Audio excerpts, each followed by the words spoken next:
Hi all, we're out again, this time Anglesey, with scenery, a tide race, mixed emotions, a lighthouse, and my double chin. A big thank you to Lomo for the cockpit cover which survived the 13-hour round trip from the south coast, and then we're straight in with some aerobics on the beach, which I managed to avoid. So this is a mixed group of 11 people, which included some very experienced instructors with loads of stars to some with a lot less experience and everything in between. So we started with a few whizzes around the rocks to make sure everyone's happy with a bit of splash, because once we start on this route it's another one of these where there's nowhere to change your mind, you can't come back. Dead ahead here is Ian Wilson, who you may know from my video with the Pogies where he came and visited us in the Solent. He's one of these instructors, very experienced and really knows Anglesey. Away from the relative safety of Soldiers Point, we're out into the open a little bit here now, where I tried and failed to catch a little wave. And we tuck into this tiny little bay, which is really the last chance for anyone to say not interested, not comfortable, etc. Everyone was comfortable though, so we soon head off, and very soon afterwards we come to the Tiderace, which is close to North Stack. The Tiderace has a really nifty little design where, apart from being a lot of fun, you've got this eddy right up close where all the boats can actually sit as a very convenient viewing area. You're very close to all the action, but you're in perfectly calm water. Some of our guys did miss the gap and went flying on past it, but managed to wiggle back against the tide into that little bay. Once all reunited in the little eddy, we get the chance to observe, check out the waves, and the plan was to go in one by one really, so you don't have some mass carnage as everyone goes upside down and slides off down the coast. For several of us, me included, this was the first chance to play in a tide race like this. Also, unfortunately, I'd managed to crack a rib the day before, so that didn't really make it very comfortable, but I wasn't planning to miss out on the chance.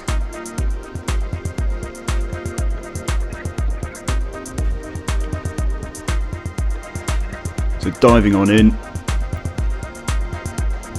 first mission really was to try and slide sideways, get away from the rocks. I could see one rock there, I was duly informed there was another rock hidden just under the surface there to the left of it, so I wanted to get clear of that before I try and catch a wave and surf over it.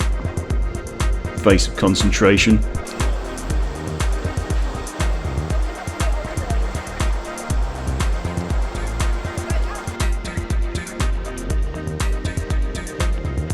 Soon got clear of it, get a bit more comfortable, get a bit more cocky.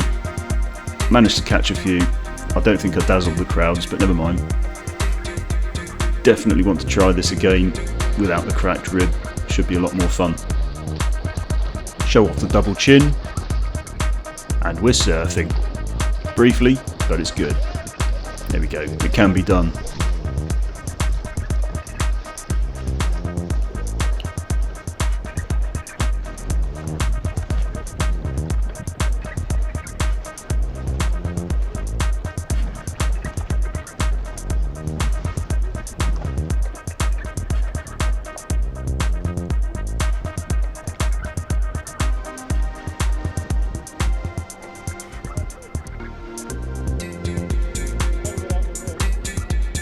So I'm coming back in, you can see the next one going out.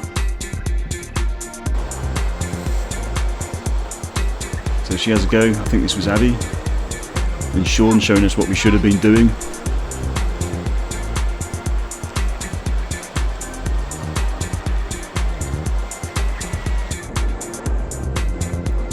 And this is now when we'd all finished having a little play, wiggle back out into the flow to get further offshore, and then we're heading south. So now just following the tide flow through the race and aiming for North Stack initially.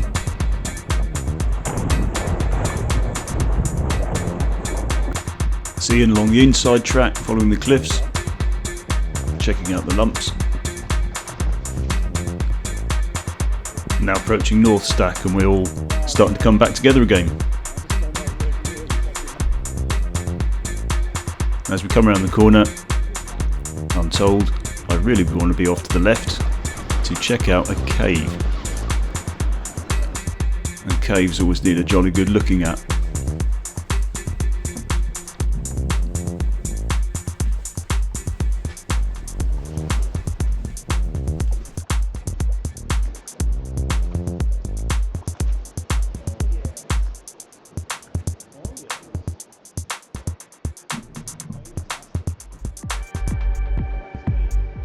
Unsurprisingly, I packed the Valkyrie for this trip just because it's my favourite toy, but it is quite long for some of these tight caves and tight spots.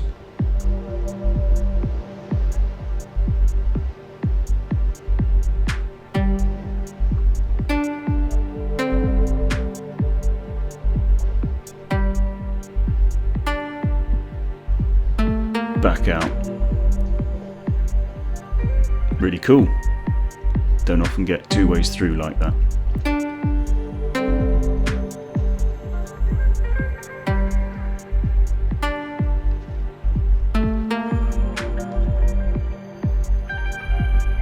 Yeah, got all overexcited again there. Quick gossip with the gang, and we're off to have a look at a small beach just around the corner, which happens to be loaded with seals. So the 360 struggling with resolution again there, but you can see a black line on the beach, which is all seals. And this little dot is in fact another seal standing guard off the beach, keeping an eye on all these plastic humans floating around near to his beach. A little bit further along, lo and behold, there's another cave, which also needed a good looking at. So another little view there of North and South Stacks as we head into the cave. Pretty enormous, and still a bit of movement there from the swell coming through the gap.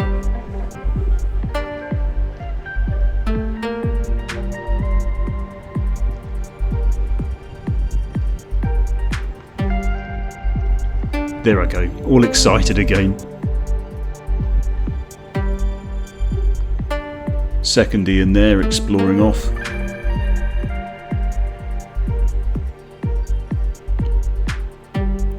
Finding it's a dead end, he's got to come back out.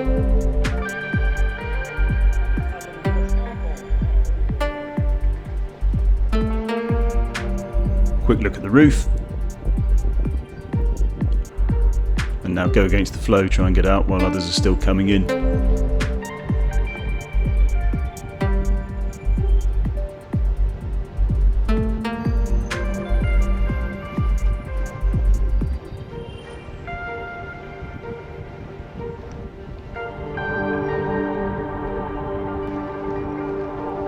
And by going out early, I had a treat. Just as I get to the entrance, I have a seal pops up guarding the gateway to the sea. He's right by the boat. Again, the 360, you lose a lot of detail, but he was really close. So we've done the race, we've seen some caves, and it's a pretty straight run now along the end from North Stack to South Stack. So still a bit of sploosh, but it's all pretty benign now after the race. And now coming up to the South Stack with the lighthouse on it.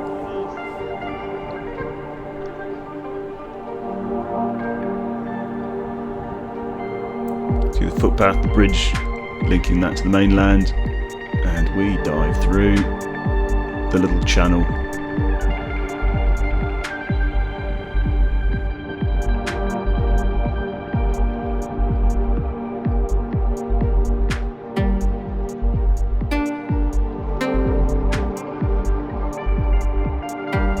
Still a bit of swell, a little bit of flow, it just keeps it interesting. But it's still quite wide, we see a lot of much narrower gaps. Some of our gang were keen to test them. I'm still being precious with my shiny bottom. I'm soon out with another view of the lighthouse.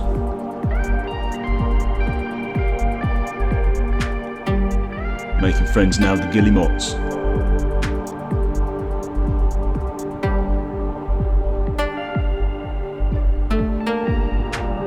chance to admire some of these rocks. Just look like they've been overbaked and cracked in the oven.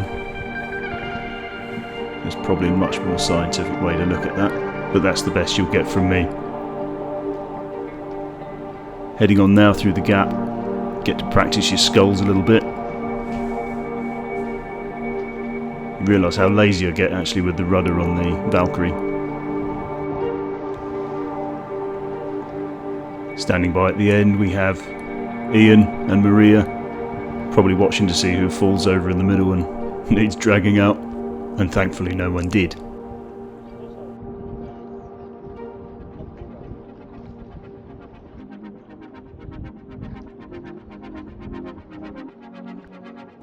The scenery really is amazing all along here. It's a really exposed bit of coast, so the chances of getting this weather, these conditions, to be able to come round and have a look at it close up like this, they're quite variable. So with that in mind, even if you're quite experienced, I would say if you're coming to this part of the coast and you don't know it, it's well worth talking to someone like Ian or Maria, someone who's here regularly and can tell you the ins and the outs, where to go, where not to go.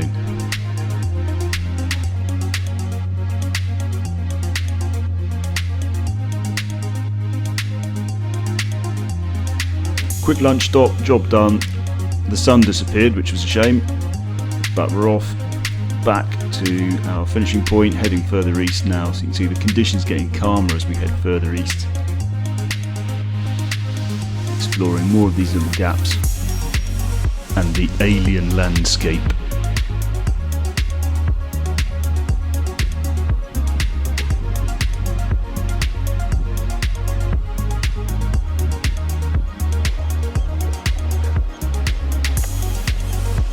While it looks more docile, there's clearly still some swell coming around the corner. Gave some of our guys and girls a chance to play in the waves here through the rocks. I stayed out. I'll blame my rib, that was hurting, but I was also still being precious about my shiny bottom. As Abby came through, followed by Sean. Sean managed to poke a hole in his boat the day before this, so he'd actually borrowed someone else's for this one. Let's hope they're not watching this video.